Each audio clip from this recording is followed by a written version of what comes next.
But from that comment from Donald Trump just this morning, are those tariffs about to go up?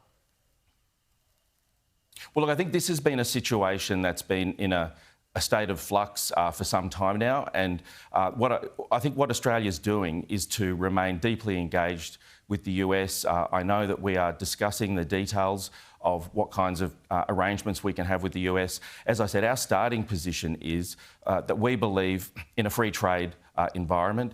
We have gone down the path of lowering our tariffs and working hard with other countries around the world to lower tariffs, to move towards a situation where there's more free movement of goods and investment.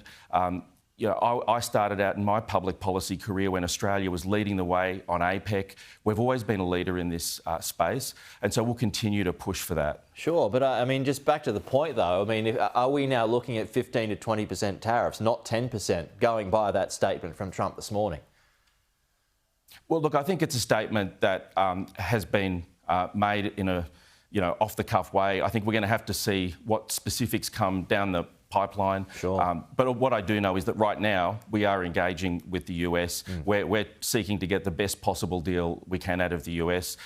We want to go as low as possible on the tariffs. We want to maximise our access to their market, of course. And that remains our priority. So are you surprised by that comment this morning? I mean, we've just given them beef back. And presumably, there'd be more concessions coming from the United States. And if that comment's true, then that would mean it's going the other way.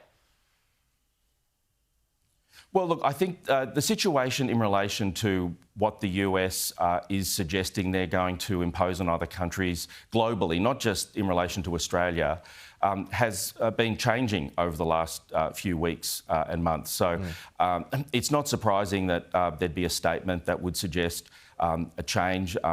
The President's been wanting to adjust his bargaining position in a range of ways along the way. And in response to that, what we've been doing is to put the best possible case forward that Australia is a long-standing ally of the US, that Australia has a very healthy trade and investment relationship with the US, and we're negotiating intensely with the US to get the best possible deal. Yeah, but I mean, this is a pretty big shift. If it's possible that we're not locked in for 10%, is it not? Well, as I said, I think this is a comment that we're going to have to see how things play out over the next few days. I don't want to try and precisely predict where this is going to lead. And I think what we can do is just continue to engage with the US administration. We have a long-standing, deep friendship with the US. We have a long-standing alliance with the US. And as I said, we have a very healthy trade relationship with the US. In fact, they have a surplus with us, but we also have very deep investment relationships. They're our largest source of foreign direct investment, which creates huge numbers of jobs in Australia and which also brings a great deal of technical expertise and expands underpins a lot of innovation in Australia. Yeah. So there's a very healthy bilateral economic relationship there, which we can build on and which we'll continue to negotiate around. Okay. Dan, Tim Wilson just spoke of this a moment ago on penalty rates, which, of course, you guys put forward as one of your priorities for the first sitting week. Has this got to go out for more consultation? Because the claim is that it's been rushed. Well, what I'd say is that protecting penalty rates is something that was raised with me during the election campaign.